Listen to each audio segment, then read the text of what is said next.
Pocket English podcast from your pocket. Welcome to Pocket English. This phone call could hurt a friendship. You are at home in the evening, your phone buzzing with a close friend's name. Have you ever said no to someone and heard silence? Can you come Saturday? It's my birthday. No, I can't come. Okay, bye. That held silence, and the flat, okay, bye. They didn't hear your schedule. They heard rejection. A well-meant flat refusal can land as a rejection on someone you love. I once said no in English, and my friend ignored me for weeks. The fear that one sentence chilled the friendship is real. Today you get the 3-part formula.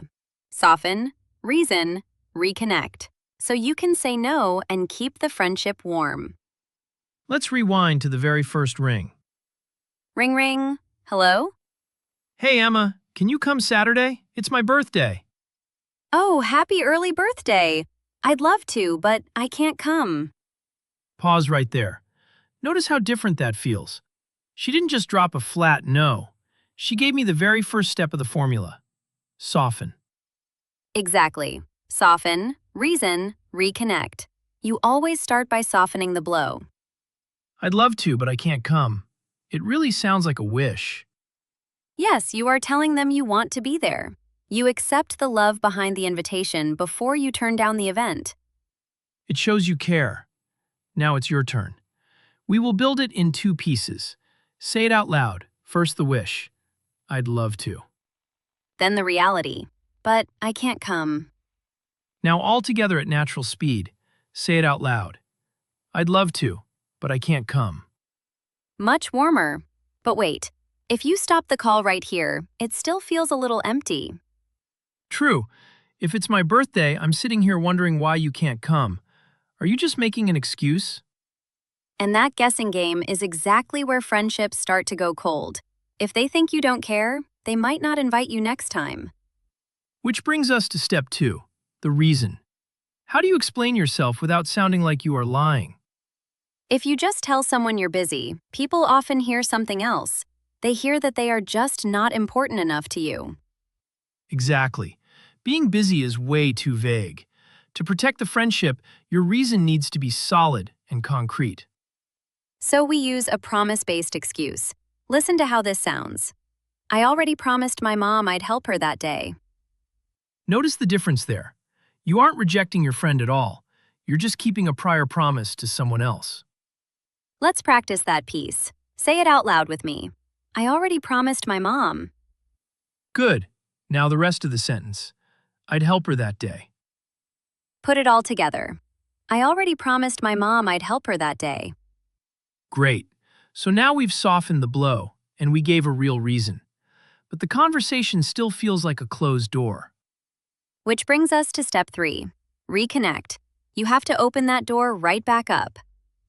Listen to how the call changes when she adds this next part. Can I take a rain check? Let's catch up soon. Rain check. I love this phrase so much. It has nothing to do with the weather. It means you are turning down this invitation right now, but you really want them to ask you again next time. Exactly. It's the ultimate warm no. Try saying it out loud. Can I take a rain check? Beautiful. Now add the final warm wish. Let's catch up soon. You have all 3 pieces now. Soften, reason, reconnect. Let's put the whole formula together at natural speed. Build it in 3 pieces with me. Say it out loud. Piece 1. Soften. I'd love to, but I can't come. Piece 2. Reason. I already promised my mom I'd help her that day. Piece 3. Reconnect. Can I take a rain check? Perfect. Now let's listen to the repaired phone call from the beginning. Watch how that painful, awkward silence completely disappears. Hey, I'm having a birthday party this Saturday. You should come. Oh, happy early birthday. I'd love to, but I can't come. I already promised my mom I'd help her that day. Oh, no worries at all. Family first. Have an amazing time. Can I take a rain check? Let's catch up soon. Definitely. We'll get coffee next week. Bye. Did you feel the difference that time? The friendship is completely safe. In fact, it feels even warmer than before. Exactly. Earlier, you meant your calendar, but they heard your heart. This time, your words match your intentions perfectly. Now it is your turn to actually speak. We are going to practice how to turn down invitations in 3 different scenarios without feeling guilty. Let us quickly look at that phrase, turn down. It means to officially say no to an invitation. When we talk about the situation, we say we turn it down, but we do not actually say those words to the friend. Exactly. For our first scenario, let's revisit that birthday party we just practiced. If you spoke those words out loud with us earlier, your brain is storing them much deeper than listening ever could. Notice the grammar magic in that first piece. Using the conditional word would changes the entire feeling of the sentence. It really does. A bare, direct no is a fact, but it sounds like a door slamming shut. Saying, I would love to, softens that door before you close it. Someone might ask, but what if I do not actually want to go to the party? Is saying, I would love to, just a lie? Not at all. You are not lying. You are sending a signal that the friendship matters to you. You care about them, even if you are secretly thrilled to stay home on your couch in your pajamas. Let us move to scenario 2. A friend invites you to dinner this Saturday. For this one, we are going to use a very common native vocabulary phrase. Instead of saying you cannot go, you say you cannot make it. To make it to something means to successfully attend an event. Listen to how natural it sounds in a quick conversation. Hey, I am having dinner at my place on Saturday. Are you free? I'd love to, but I can't make it Saturday. Did you catch that? He softened it, then gave the reason using our new phrase. Let us put the formula together for this dinner invitation.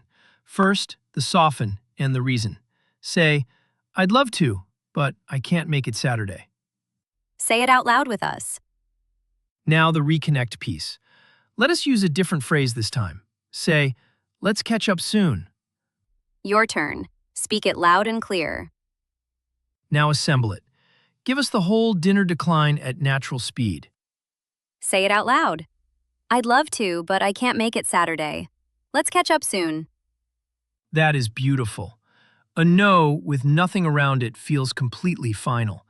This formula leaves the door wide open for the next dinner. Scenario 3, the weekend trip. This one comes with a tough challenge. Sometimes you use the formula perfectly, but your friend still pushes back. They really want you there, so they say, are you sure you can't come? That pressure is incredibly uncomfortable. When someone questions your no, your instinct might be to just freeze up entirely. Or your instinct is to get defensive and say, but it's true, I really can't come. But remember, if honesty is totally bare, it still feels extremely cold. We need a way to stand firm without being sharp. Here is a brilliant phrase for exactly this moment. I would if I could. I would if I could. It is another conditional phrase. It means, if it were magically possible, I would absolutely do it, but my hands are tied. So here is your best reply challenge. Your friend pushes back and says, are you sure you can't come? You have 3 options to answer them. We want you to choose the warmest one and say it out loud. Option A. No, I really can't come. Option B. It's true, I am totally busy. Option C. I really would if I could, but I can't make it. What is your answer? Say it out loud. We are listening. If you chose option C, you are absolutely right. Options A and B are perfectly honest, but they offer 0 warmth to the listener. Option C gives them warmth and still gracefully holds your boundary. Let us practice that winning reply one last time. I will be the friend pushing back. And you will answer her aloud using option C. Here we go. Are you sure you can't come? Your turn. Speak. I really would if I could, but I can't make it. Excellent. You just protected your time and you protected the relationship. Let's hear the whole formula together. Full speed. Soften, reason, reconnect. Hey, are you coming to my birthday dinner this Saturday? I'd love to, but I already have plans. Have a great time, and let's get coffee next week. Perfect. Now you can warmly turn down any invitation in English. You soften it with, I'd love to, or I would if I could. You give your reason like, I can't make it, and you reconnect. Now it's your turn. Head to the comments. What's the hardest invitation you ever had to turn down? Decline it right there using the formula. Start with, I'd love to, but, and finish the sentence. Emma and I will pick the warmest ones to read next episode. Speaking of next time, we are flipping the phone call. We'll show you how to naturally invite people. And what to say when they say no to you, reusing this exact same vocabulary. Until then, remember that saying no nicely actually makes your friendship stronger. You can handle any invitation now. See you next time.